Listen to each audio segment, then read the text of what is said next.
नमस्कार बंधू आणि भगिनींनो, जय हिंद, जय महाराष्ट्र, जय सनातन. परवाच्या दिवशी आपण एक व्हिडिओ बघितला. त्यामध्ये सूर्य आपली दिशा बदलणार किंवा जागा बदलणार असं आपण म्हटलं होतं.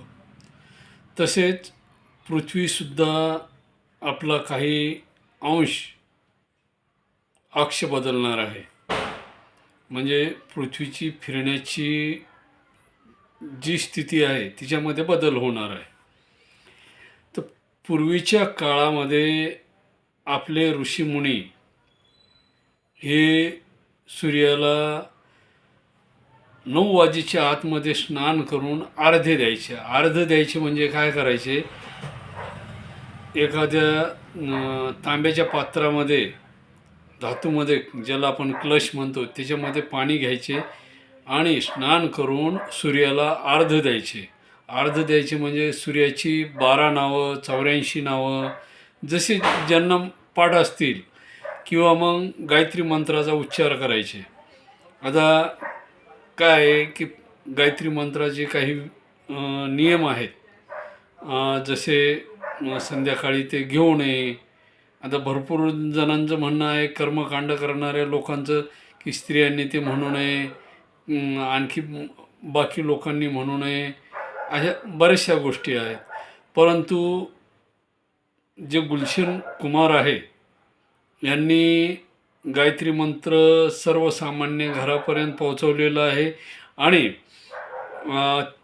त्या माध्यमातून आपण सूर्याला अर्घ्य देऊ शकतो. किंवा मोबाईल खिशामध्ये ठेवायचा, गायत्री मंत्र लावायचा, सूर्याची 12 नावं, 84 नावं तुम्हाला जेवढी येतात तेवढी घ्यायची आणि सूर्यदेवाला अर्घ्य द्यायचं. पूर्वीच्या काळामध्ये आपले ऋषी मुनी सूर्याला देव मानत होते. आज ती परिस्थिती राहिलेली नाही. लोकांच्या भावना वेगळ्या झालेल्या आहे. लोक विज्ञानाच्या मागे लागलेले आहेत आणि पूर्वीच्या काळामध्ये आपले ऋषीमुनीसुद्धा वैज्ञानिकदृष्ट्या या गोष्टी करत होते, सांगत होते. आता बऱ्याचशा वेळेस आपण पाहतो की संकट चतुर्थी असेल, करवा चौथ असेल, मंगळवारची अंगारिका चतुर्थी असेल, चंद्रालासुद्धा अर्घ्य दिल्या जातं. त्यामध्ये चंद्राची सुद्धा वेगवेगळी नावं आहेत. शशी आहे, मधुकर आहे, सुधाकर आहे, अशी चंद्राची वेगवेगळी नावं आहेत. ज्याप्रमाणे सूर्याची ओम मित्रायण महा, ओम खगायण महा, ओम पुष्यायण महा, ओम अर्कायण महा, ओम हिरण्यगर्भायण महा, ओम भास्करायण महा, ओम आदित्यायण महा, ओम रवेण महा, ओम प्रभाकरायण महा, ओम दिनकरायण महा, या पद्धतीनं ते अर्घ्य दिलं जातं. तसंच त्याच पद्धतीनं चंद्रालासुद्धा आपण अर्घ्य देऊ शकतो. मग त्या ठिकाणी आपण चंद्राची ज्यावेळेस अर्घ्य देताना नावं घ्यायची, तर मधुकर, सुधाकर, ओम सुधाकरायण महा, ओम मधुकरायण महा, ओम रोहिणीवरायण महा, ओम, म्हणजे ते वेगवेगळे नावं ज्याप्रमाणे. मग या पद्धतीनं ते अर्घ्य दिलं जातं.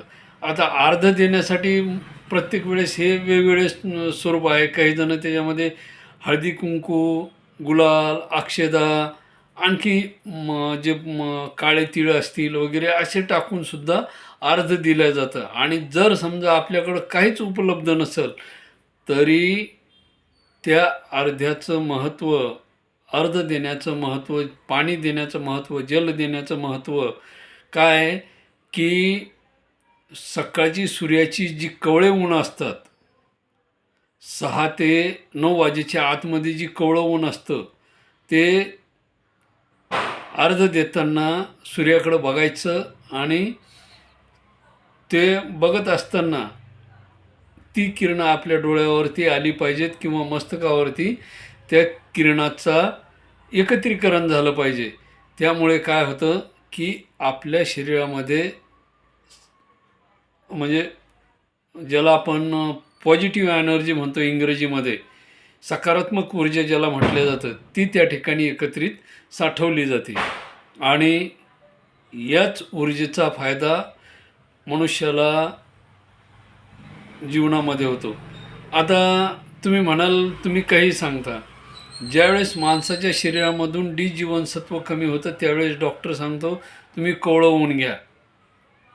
म्हणजे आपल्या पूर्वजांनी त्या काळामध्ये, कोणत्या हजारो वर्षापूर्वी, ज्यावेळेस सनातन संस्कृती 13 अब्ज वर्षापूर्वी सुरू झाली, त्यावेळेस त्यांनी आपल्या वेदामध्ये 4 वेद असतील, 6 शास्त्र असतील, 18 पुराण असतील, याच्यामध्ये आपल्या पूर्वजांनी ते सायंटिफिकरित्या लिहून ठेवलं होतं. पण आपल्याला ते न कळल्यामुळं, त्याचं रिझन आपल्याला न कळल्यामुळं आपल्या अडचणी वेगळ्या होतात. आणि काय होतं की आपण आपल्या, आता तुम्हाला थोडक्यात सांगतो, आपल्या गावामध्ये जर समजा एखादं दैवत असेल, समजा पंढरपूरचा पांडुरंग आहे, त्या पंढरपूरच्या पांडुरंगाला प्रॉपरचे लोक काळा इठ्या म्हणतात. अलग लक्षात, ते म्हणते आले येडे लोक काळ्या इठ्याला भेटायला. पण त्यांच्या हे लक्षात येत नाही की त्या काळ्या इठ्याला भेटण्याला येणारे जे लोक आहे त्यांच्यावरच त्यांचा उदरनिर्वाह आहे. काय आहे, पंढरपूरच्या लोकांचा त्यांच्यावरच उदरनिर्वाह आहे. कोणत्या लोकांवर? जे बाहेरून आलेले आहेत त्यांच्यावर. आणि ते विठ्ठलाला जाऊन भेटत नाहीत. प्रॉपरचा माणूस तिथला त्या विठ्ठलाला जाऊन भेटत नाहीत. इथून हजारो किलोमीटर अंतरावरून जाणारे लोक त्या विठ्ठलाला भेटतात, त्याचं दर्शन घेतात. हे महत्त्व आहे. तसं आपल्या देशामध्ये असलेलं जे ज्ञान आहे, जी संस्कृती आहे, तिला आपण महत्त्व देत नाही. आपण महत्त्व कोणाला देतोय? आईन्स्टाईन, जेम्स वॅट, त्याच्यानंतर ते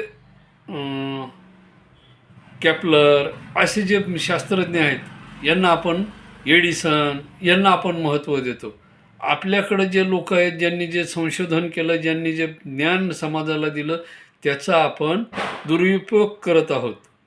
का? तर आपल्याला आपल्या ज्ञानाचं महत्त्व नाही. पतंजलींनी योग ज्ञान सांगितलं, योग कसा करायचा, काय करायचा, त्याचं ज्ञान आपण बाळगत नाही. आता विदेशातल्या लोकांनी त्याच्यामध्ये अनुवाद करून, इंग्रजीमध्ये करून त्याची पुस्तकं त्यांनी छापलीत की आमच्या लोकांनी हे योग सुरू केलेत, आमच्या लोकांनी योगाचं ज्ञान जगाला दिलं. आता आपले लोक त्यांची इंग्रजी पुस्तकं वाचायला लागले. मराठी, हिंदी, संस्कृत, प्राकृत. आणि मी वेळोवेळी सांगतोय की तुम्ही शासनाला विनंती करा की संस्कृत सर्वसामान्य माणसापर्यंत पोहोचली पाहिजे, तळागाळापर्यंत गेली पाहिजे, तिचं ज्ञान सर्व समाजाला मिळालं पाहिजे. पूर्वीच्या काळामध्ये हे ज्ञान सर्वसामान्य तळागाळातल्या माणसापर्यंत होतं. हा मी माझं मत सांगत नाही. इंग्रजांच्या संग्रहालयामध्ये असलेले जे सर्वे केलेले रिपोर्ट आहेत, जे धर्मपाल जैन यांनी त्या ठिकाणाहून संशोधन करून त्या ठिकाणाहून त्यांनी जे द ब्युटिफुल ट्री म्हणून ग्रंथ लिहिलेला आहे, किंवा अंग्रेज आने से पहिले का भारत, या दोन्ही ग्रंथामध्ये या सर्व गोष्टीची माहिती आपणा सर्वांना होईल. आता माझं एक म्हणणं आहे की आपल्याकडं जे वटवृक्ष आहे, पिंपळ आहे, उंबर आहे, ज्याला आपण औदुंबर म्हणतो, किंवा कडुलिंब आहे, ही जी झाडं आहेत, ही आपल्या पूर्वजांनी ग्रंथामध्ये त्यांना तोडू नये असं सांगितलेलं आहे. मग तोडू नये समाज तोडू लागला, त्यावेळेस त्यांनी काय केलं की त्याच्यामध्ये देवताचं स्थान निर्माण केलं की बाबा देव त्या ठिकाणी जर सांगितलं तर काय होईल, समाज त्याला तोडणार नाहीत. आता ते आपल्याकडं असे काही इतिहासकार आहेत, आता त्यांची नावं मी मागे तुम्हाला सांगितलेले आहेत की त्यांचं म्हणणं आहे की बाबा मग झाडामध्ये दगडामध्ये देव आहे तर मग तो दिसत का नाही. तर त्याचं कारण तुम्हाला सांगतो. जो पिंपळाचे झाड आहे हा 24 तास ऑक्सिजन मानवाला देतो. आपण जे म्हणतो ना, ओझोन छत्रीला छिद्र पडलं, ग्लोब वॉर्मिंग सुरू झालेली, ओझोन वायू नष्ट होण्याच्या मार्गाला आहे आणि त्यामुळे सूर्याची किरणं काय झाली, पृथ्वीवर ती किरणं आपल्याकडे उपद्रवी किरणं आपल्या शरीराला घातक ठरत आहेत. तर त्याचं कारण काय आहे की बऱ्याचशा ठिकाणी वृक्षतोड झालेली आहे. त्याच्यामध्ये पिंपळाच्या झाडाची, त्याच्यानंतर वडाच्या झाडाची तोड करण्यात आलेली, मोठमोठाले रस्ते निर्माण करण्यात आलेले. जसे की आता महानगरपालिका आहे, ती प्रत्येक घराकडून वृक्ष कर घेते. मग महानगरपालिका त्या ठिकाणी वृक्ष लावते का? किती वृक्ष लावले वर्षभरात? किंवा ग्रामपंचायत वृक्ष कर घेते, तर ते ग्रामपंचायतने शिवाच्या हद्दीपासून, गावाच्या वेशीपासून तर शिवाच्या हद्दीपर्यंत किती झाडं लावलेत रोडच्या दुतर्फा, हे आपण कधी विचार केला आहे का? किंवा कुठल्या सरपंचांनी हा विचार केला किंवा आपण वृक्षकर सर्वसामान्य जनतेकडून घेतो आहोत, तर मग गावाच्या वेशीपासून तर गावाच्या शिवेपर्यंत, ज्याला आपण हद्द म्हणतो, ती मग 1 किलोमीटरची असू शकते, 1.5 किलोमीटरची असू शकते, 2 किलोमीटरची असू शकते. 2 गावामधलं जे अंतर आहे 5 किलोमीटरचं असेल, तर तिकडून ती 1.5 किलोमीटर असेल, इकडून 1.5 किलोमीटर असेल, किंवा 2-2 किलोमीटर असेल. 4 किलोमीटर जर झाडी लावण्यात आली दोन्ही बाजूनं रस्त्याच्या, तर तुम्हाला सांगतो आपल्याला ओझोन वायूची कमतरता भासणार नाही. दोन्ही बाजूनी पिंपळ, वड, लिंब, चिंच, औदुंबर अशी अनेक वेगवेगळी, त्याच्यानंतर आंब्याचे झाडसुद्धा फार महत्त्वाचे आहे. आपण कुठलाही सण असला की आंब्याच्या झाडाचं तोरण आपल्या दाराला पूर्वी लावलं जायचं. आज ते नगण्य स्वरूपामध्ये पाहायला मिळतं आहे. आता तर ते नवीनच प्लास्टिकची आंब्याची पानं आलेली मार्केटमध्ये, लोक ते तोरण आणतात आणि दाराला लावून टाकतात. जय रामजी की. ते आंब्याचं झाड शोधायचं काम नाही, त्याची पानं तोडायचं काम नाही, आणि झाडं ते तोरण दाराला बांधायचं काम नाही. धन्यवाद. बस अशी व्यवस्था झालेली. म्हणजे पर्यावरण आपण आपल्या हाताने नष्ट करत आहोत.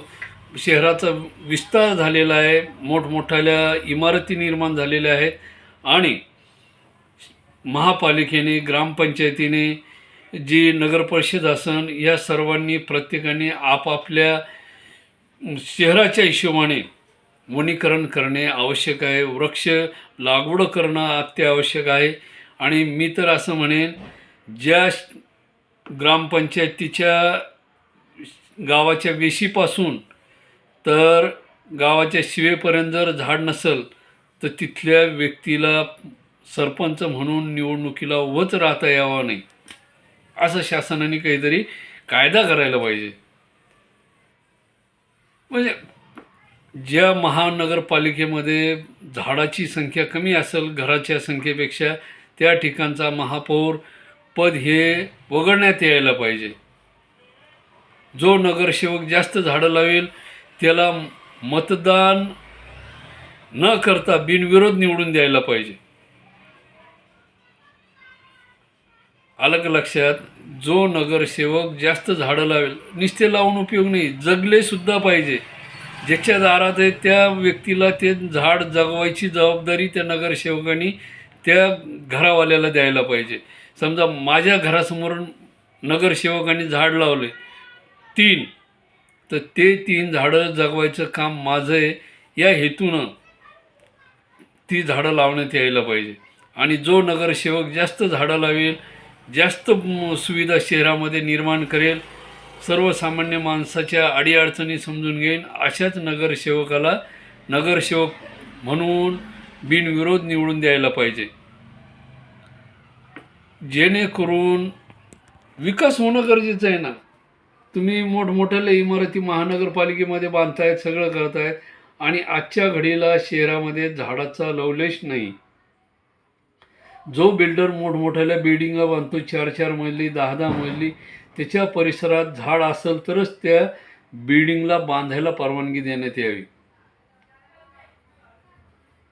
लोक राहायला येते, वस्ती होती, तरी त्या ठिकाणी झाडं नसतात. काहीतरी व्हायला पाहिजे ना, कायदा कुठंतरी कायदा तयार व्हायला पाहिजे हो.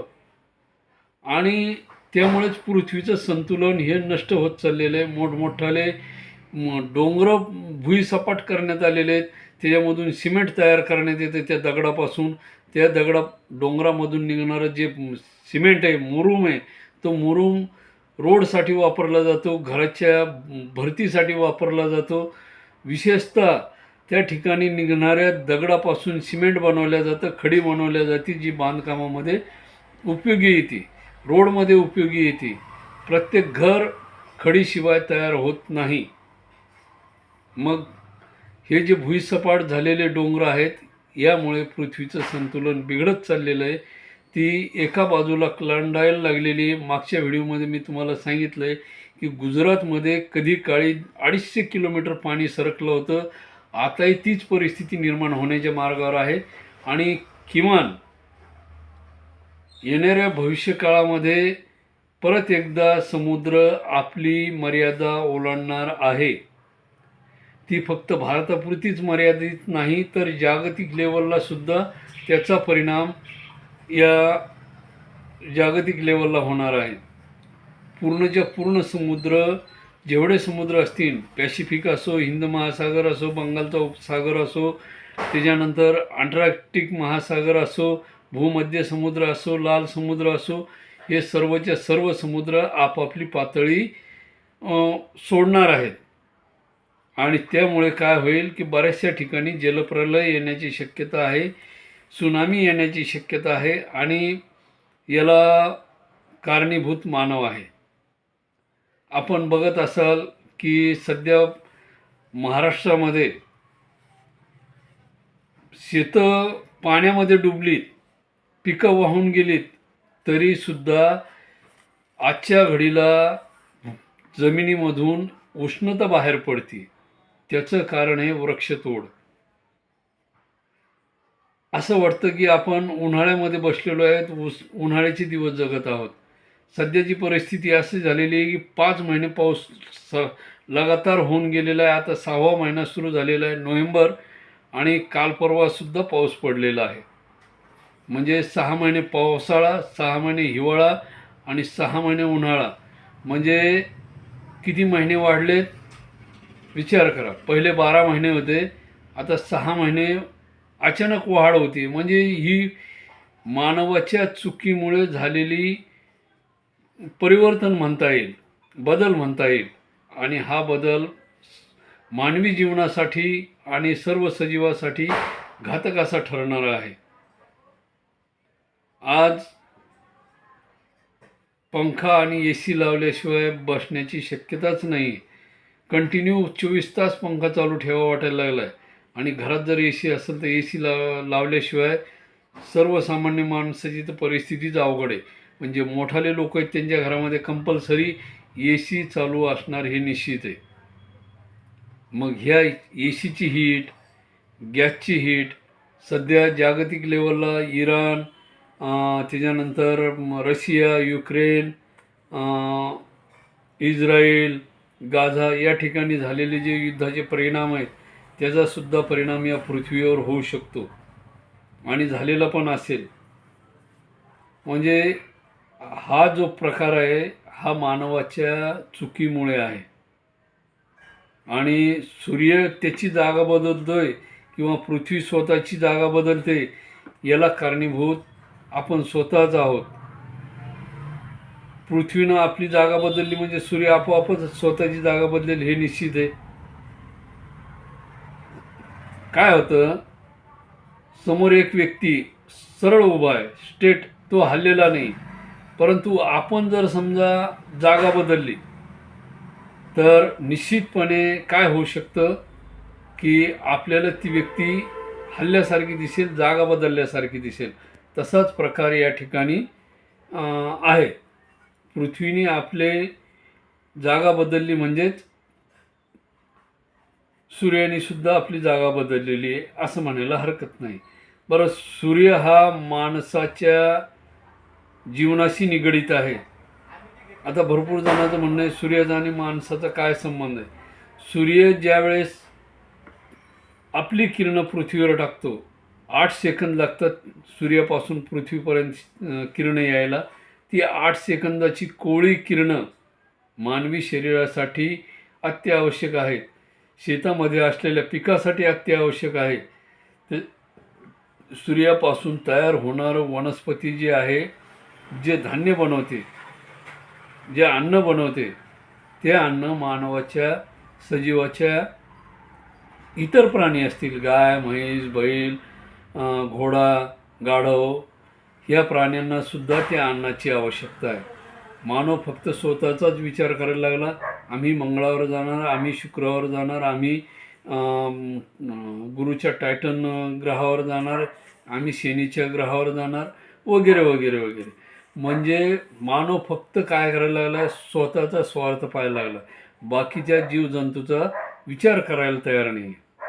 आणि ही काय झालेली स्पर्धा सुरू झालेली, काय स्वार्थाची स्पर्धा सुरू झालेली. अमेरिका म्हणतो आम्ही मंगळावर जाणार, चीन म्हणतो आम्ही शुक्रावर जाणार. म्हणजे प्रत्येकजण आपापल्या स्पर्धेमध्ये उतरलेला आहे. भविष्यात एलन मस्क सारखे जे लोक आहेत,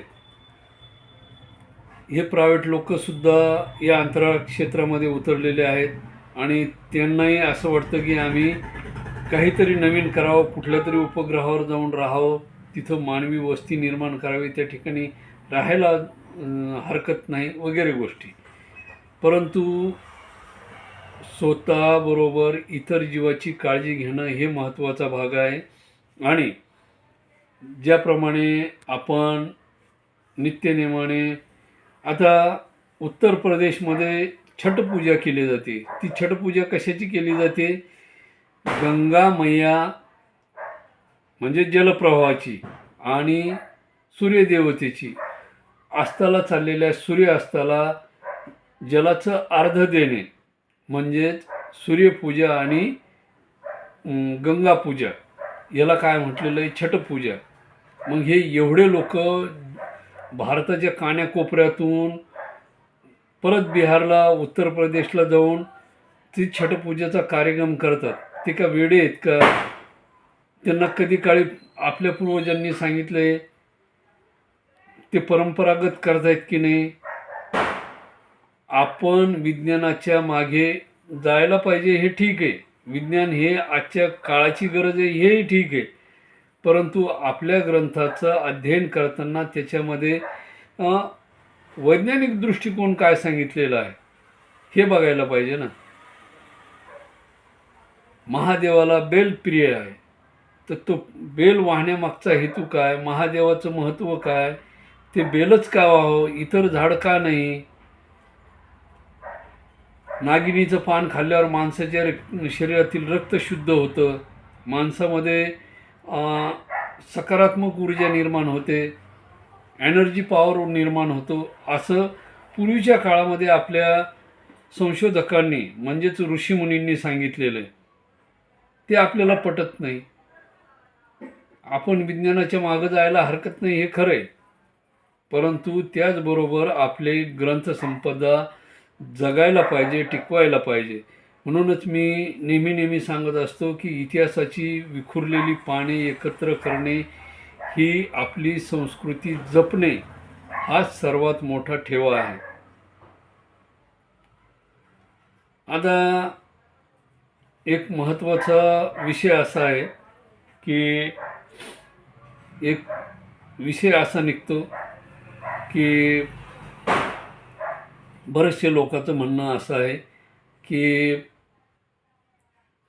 ह्या ज्या भारतामध्ये मूर्ती आहेत, विठ्ठलाची मूर्ती असेल, महालक्ष्मीची मूर्ती असेल, तुळजाभवानीची मूर्ती असेल, त्यानंतर जिथं कुठं मूर्ती असेल, रामाची मूर्ती असेल, पूर्वीच्या काळातली, आताची सोडा पण पूर्वीच्या काळातली, या सर्व मूर्ती ह्या बौद्ध भगवान गौतम बुद्धाच्या आहेत.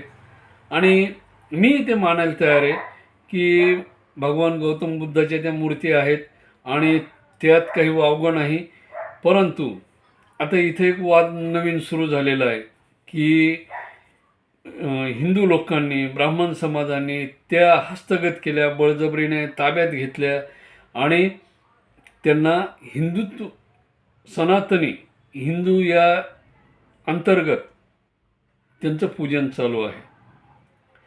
बंधू आणि भगिनींनो, हा महत्त्वाचा विषय कसा पडतो की हा ठेवा आहे, कुठल्या का धर्माचा असत नाही, तो जतन करणं फार महत्त्वाचं होतं. विषय काही असो, पूर्वीच्या काळामध्ये, मध्ययुगीन काळामध्ये, म्हणजे 1100च्या काळामध्ये ज्यावेळेस आक्रांत भारतामध्ये आले मुघल, मुस्लिम ह्या लोकांनी या मूर्ती तोडण्याचा प्रयत्न केला.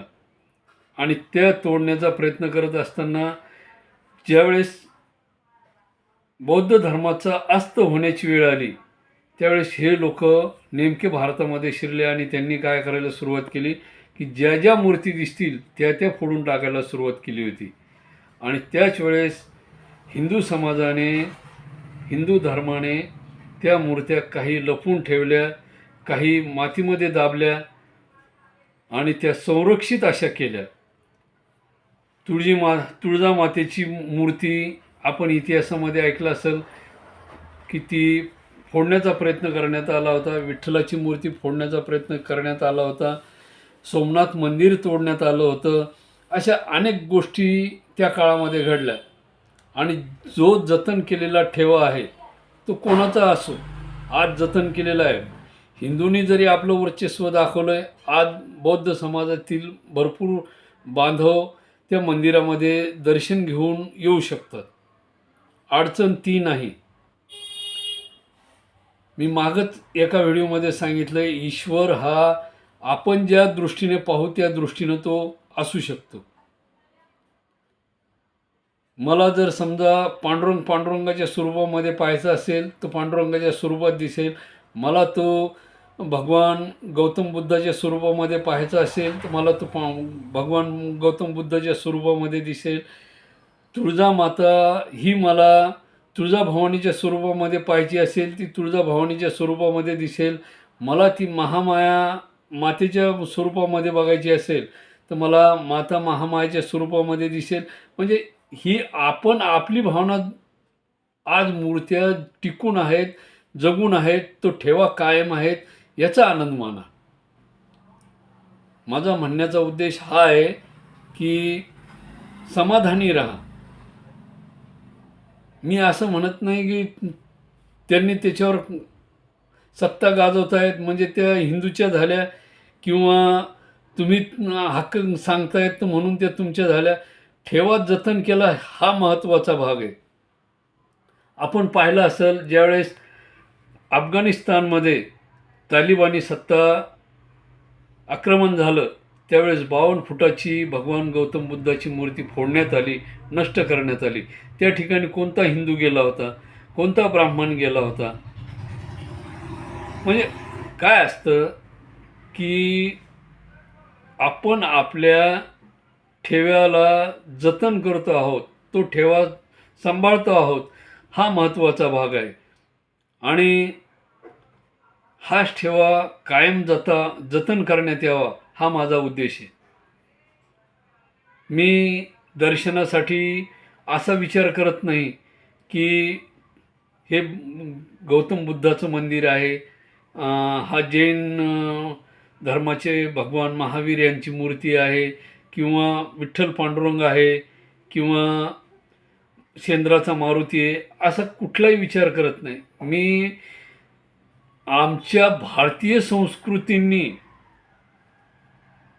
जो निर्माण केलेली वास्तू आहे, जी देवाची मूर्ती आहे, ती कुठल्या पद्धतीने, मी प्रत्येक वेरूळच्या प्रत्येक लेणीमध्ये जाऊन आलेलो आहे. प्रत्येक लेणीमध्ये मी दर्शन घेतलेलं आहे आणि मी वर्षातून एक टूर करतोच. काय असतं की आपल्या पूर्वजांनी कोणती कलाकृती निर्माण केली, त्याचं जतन आजपर्यंत आपल्या लोकांनी कसं केलं, हा महत्त्वाचा भाग आहे. हा महत्त्वाचा मुद्दा आहे. आणि कधी काळी मी मागच्या 2-3 व्हिडिओमध्ये सांगितलं आहे की शूद्रांना किंवा दलितांना जो त्रास झाला त्यामागे इंग्रज यांची राजकारणी व्यवस्था होती. तुम्ही आजही जी मद्रासमध्ये प्रेसिडेन्सी आहे त्या ठिकाणी पुरावे आहेत 1822 मधले. सर्वात जास्त शूद्र आणि दलित समाजातील लोक त्या भागामध्ये सुशिक्षित असे होते. त्या काळामध्ये 60 ते 75% लोक शूद्र यांचं शिक्षणाचं प्रमाण होतं त्या काळात. म्हणजे शिक्षणाला बंदी नव्हती. फक्त स्वार्थापायी इंग्रजांनी त्याचं रूपांतर बदललं. त्यांनी काय केलंय, तुम्ही धर्मपाल जैन यांचे ग्रंथ वाचा म्हणजे तुमच्या लक्षात येईल.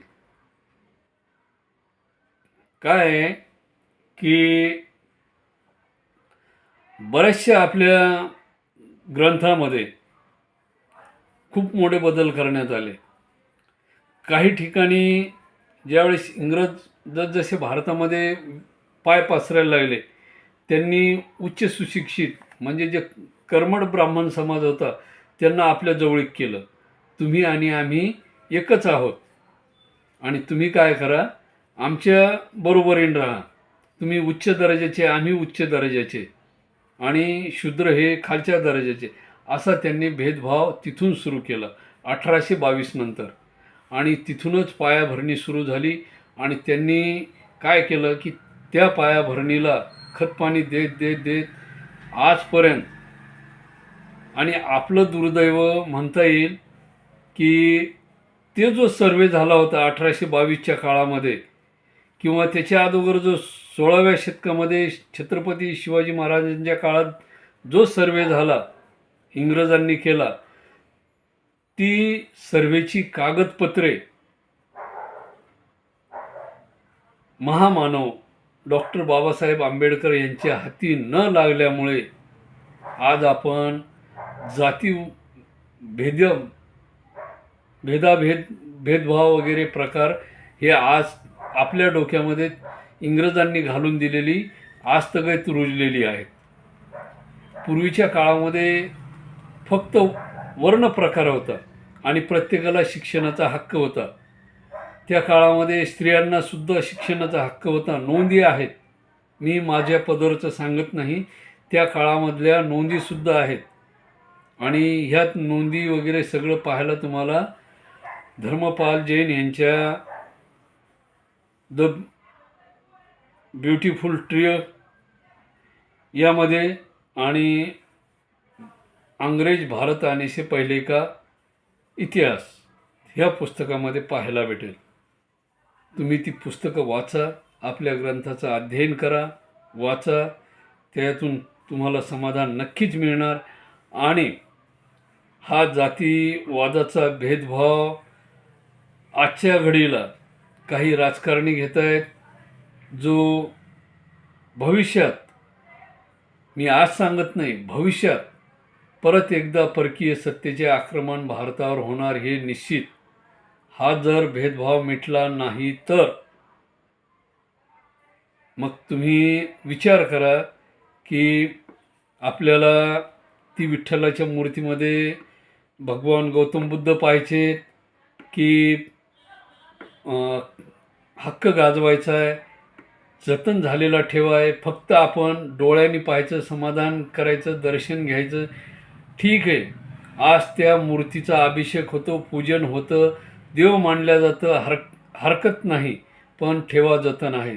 बंधू आणि भगिनींनो, सर्वांना विनंती आहे की जातीवादाच्या भोवऱ्यामध्ये गुंतू नका, जेणेकरून परत एकदा परकीय सत्ता आपल्या देशावर येईल.